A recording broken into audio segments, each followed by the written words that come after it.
Let's do it, man.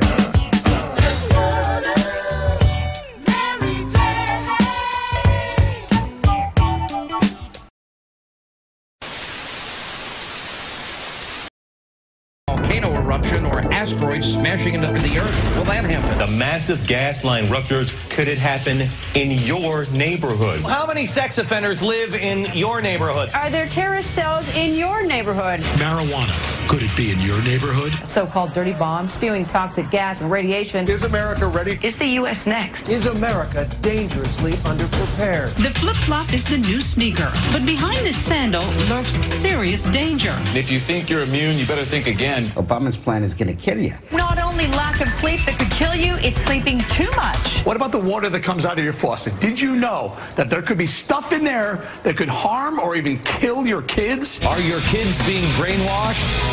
I'll tell you who's taking cues from the Nazis. A town in California is insisting that every second grader learns about gay penguins. Social engineering of America's children. We'll have global governance run by elites. We'll have our own little China workforce right here in America. Doomsday 2000. Killer bees. Bird flu. The terror threat. The superbug. Global pandemic. Illegal aliens. Gun restrictions. Right-wing terrorism. Evangelical Christianity. Gay marriage. Death panels. The flip-flop. Indoctrination. Militias. Anarchy, chaos, and cannibalism. Gosh, we better wake up soon. We're going to wake up dead. Progressivism is a cancer. The Republican Party has gone completely brain dead. The far left does not want the USA to defeat terrorism. The Republicans want you to die quickly if you get sick. The left believes Americans are stupid. Republicans lie. You cannot be a liberal and a Christian. We have a village idiot in this country. It's called fundamentalist Christianity. Islam is a lie from the pit of hell. Atheists are parasites. There is a gay and secular fascism in this country. The Tea Partiers are misguided.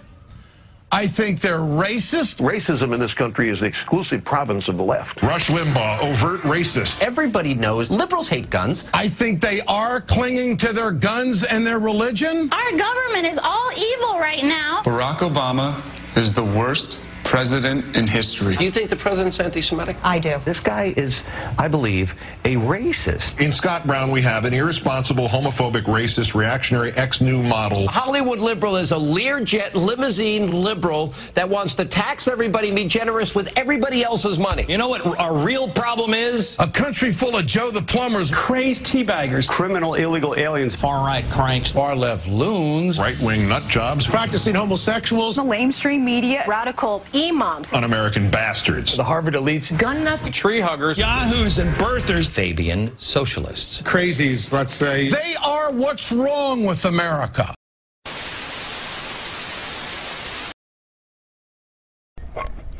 The producers, journalists, and anchors that work within the world of mass media, specifically news reporting, walk the fine line between objective reporting and profitable reporting.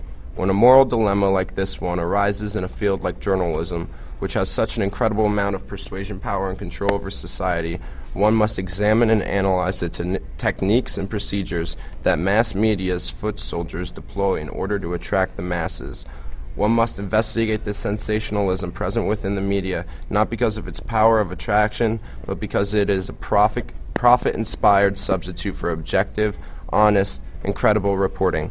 The bias of mass media, specifically the bias present within mainstream media, is populated by sensationalism, conflict, and laziness. The embarrassment is that people like Jon Stewart and Stephen Colbert hold more credibility because of the disillusionment that the public has in what the news media does. Sensationalism is a clear and present bias within mass media that stimulates its viewers with overhyped news, topics, etc.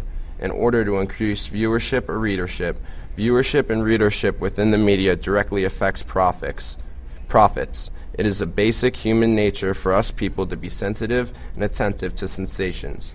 This sensitivity and attentiveness is stressed unconsciously and consciously, and especially on topics involving sex or violence. The media is aware of this and exploits it. Sensationalism is born. In the previous clip, it might have been a little bit funny, but the sad part is, all of those clips were shown.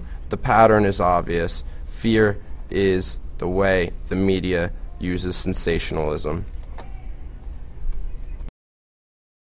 This lady right here is Safety Mom. In my opinion, she's the devil. This is an example of sensationalism that took place on the Today Show. During the show, a woman called the Safety Mom is selling products called child monitoring systems. Yeah, kind of like those leashes you would see kids wearing in Disney World. It is assumed, and I agree, by the columnist of the article that I read, that the products that this woman is endorsing are useless, overpriced, and unpractical, but the main anchor of the show would have to disagree. That is brilliant. The reason I chose this column as a source is because this example has been investigated deeper by the columnist, and it found out that the Safety Mom was actually receiving large sums of cash to endorse the products on the show. Oh, and the Today Show? Well, they received a nice fat sum of cash also. Why can this be allowed? Most people automatically suspect a profit motive when someone hawks something to them.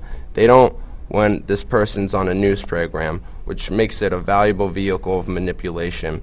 People are most likely to buy a product if they see it on a news program like the Today Show. Even in my opinion, they have no backing.